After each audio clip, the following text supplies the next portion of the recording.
Rewmi 24 TV.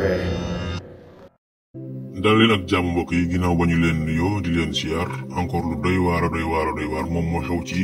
leaderu Pastef bi ñuy woowe Ousmane Sonko ginnaaw ba nga xamee ne jógee na ci procès moom ak Mame Mbaye Niang lu doy waar moom moo ci am ci diggante bi maanaam kilifa gu mag bu ñëpp ràññee ci mim réew bu ñëpp xam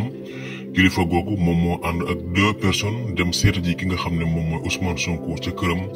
ba mu demee Ousmane Sonko daal di leen recevoir ñu daal di toog jàkkaarloo ak moom daal di yëkkati ay kàddu yi nag mooy bu fekkee bëgg nga ñu teg lépp ci suuf sa diggante ak Adji Sarr sa diggante ak Mame Mbaye Niang mi 200 millions yi ñu amande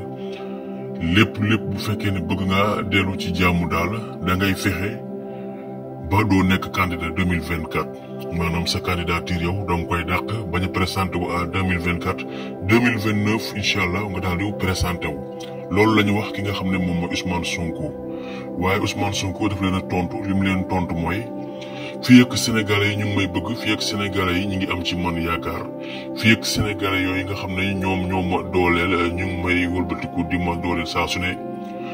fii ak sénégalais yi taxawuñ ne ma yow Ousmane Sonko bul présenté wu en 2024 mënoo leen fexe ba du ma présenté wu 2024. lii la Ousmane Sonko wax kilifa googu nga xam ne moom moo demoon ca kër Ousmane Sonko ngir wax ak moom ci mu bañ a présenté wu en 2024. ki fasal yooyu kàddu mooy Pape Sané mii ngeen di gis di ab journaliste bu mag nekk foofee ca Walfadjri TV moom moo yëkkati yooyu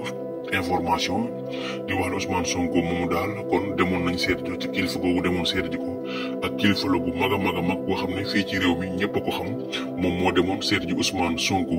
daal di koy expliquer yooyu la kàddu ngir mu bañ a présenté wu 2024 ba 2029 mu daal di mën a bokk ci ay élection présidentielle lii la ñu wax Ousmane Sonko waaye leneen Sonko tontu nit mooy fii ak sénégalais yi ñu ngi may bëgg fii ak sénégalais yi ñu ngi may sopp fii ak sénégalais yi génn ñu wax ma ne ma bul nekk candidat man parce que yéene naa nekk candidat 2024 kon mu ngoog Pape Sané Walfadjri moom moo fësal yile information yaa ngeen jëf mbokk yi